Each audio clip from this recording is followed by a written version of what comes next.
Hey guys, I'm Chris Buck and a very warm welcome to Friday Fretworks, and this week we're taking a look at one of the most confusing yet polarising subjects in the guitar world, as of course, Basswood.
So I was absentmindedly scrolling through social media a few days ago and came across an intriguing post in a Facebook group.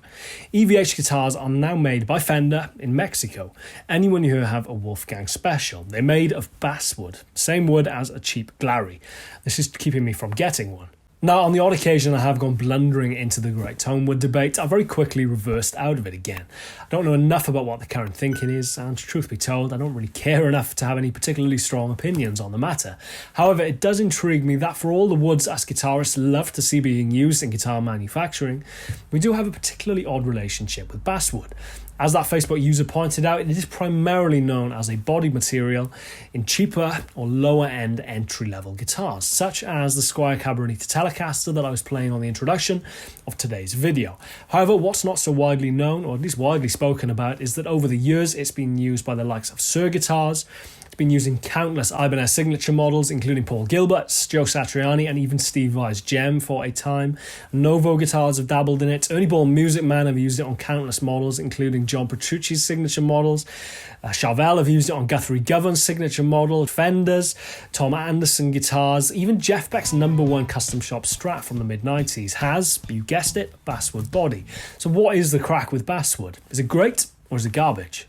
Basswood actually has quite an interesting history, or at least relatively interesting for the world of trees, I imagine, in that nobody can conclusively say where it originated from. It's thought that it came from temperate parts of the northern and western hemisphere, although crucially has achieved large diversity in comparable territories in Asia, where the most variations of the tree can now be found. In essence, it's incredibly common. It's soft, has virtually no visible grain or knot, and is incredibly easy to work with even the most basic of carving tools. All of this has meant that over the years it's been used in the likes of medieval shields, toys, puppets, carvings, models, and of course guitar bodies. It's important to remember that for most guitar manufacturers, or at least the ones intent on making a profit, their primary concern when choosing materials is cost, availability, and practicality. For example, Leo Fender, when first prototyping the Telecaster in the late 40s, chose ponderosa pine as the body material. It was indigenous to California and thus cheap and easy to acquire. He reportedly found it too soft to reliably work, so switched to ash. Again, native to California and cheap and easy to come by. Fast forward several years of Fender making ash Telecasters and Stratocasters with all the laborious grain filling that entailed, they finally made the switch to alder, indigenous to California, he's spotting a trend, in 1956.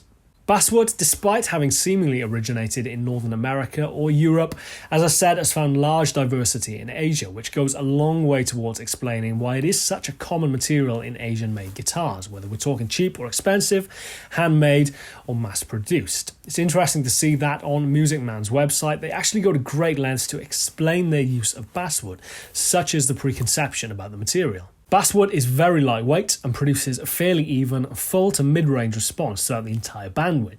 Basswood's pale white to light brown colour is mostly uniform throughout the face grain of the wood, and knots and other abnormalities are very uncommon.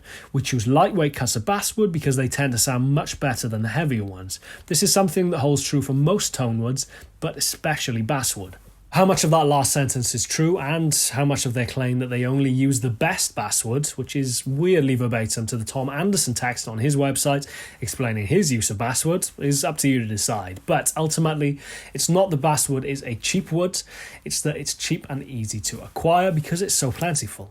The guitar that you saw at the start of this video is one that I bought quite a few years ago now, actually. It's a vintage modified Squier Cabronita Telecaster with a basswood body and a maple neck. New, they retailed at about £350, but I'm pretty sure I picked mine up on eBay for around £200 if memory serves. It's entirely stock apart from the upgraded bridge that the previous owner had installed. And aside from the fact that it does ding very easily, as I said, basswood is very soft and a couple of little finishing areas here and there that could no doubt be improved, frets and the tuners in particular. It's an absolutely fantastic guitar. It's light, it's resonant, it sounds good acoustically as much as it does electrically. As I said, I bought it a few years ago and I've used it pretty extensively on the road with Buck and Evans, including this performance at Download Festival in 2016.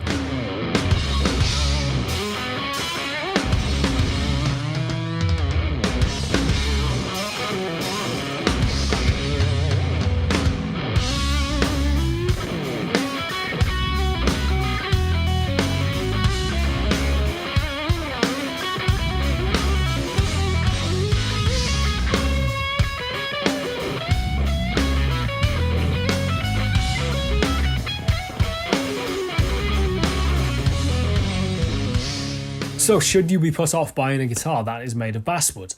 As MusicMan points out, all tone woods can vary in quality, and how much of this is down to their weight is, I guess, up to you to decide.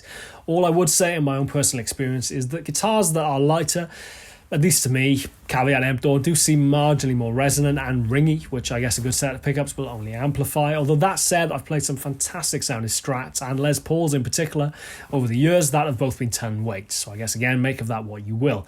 Ultimately, the fact that a guitar is made of basswood is no guarantee of quality or lack of, much the same as with alder, ash or mahogany. And it's important to remember that those woods in particular are only really considered tone woods in the first place because they were used in the guitars that were particularly prominent at the birth and the golden era of electric guitars. Not because they were particularly toneful, but because they were there. Who knows, in 20, 30, 40 years' time, we may all be trying to hunt down 2019 Glary GST electric guitar yellow. Who knows? After all, it is made of basswood. As ever, I'm Chris Buck. Thank you very much for watching Friday Fretworks. Please subscribe, hit the bell icon if you haven't already. And I shall see you next week for another episode of Friday Fretworks. Cheers, guys. Take care. I'll see you soon.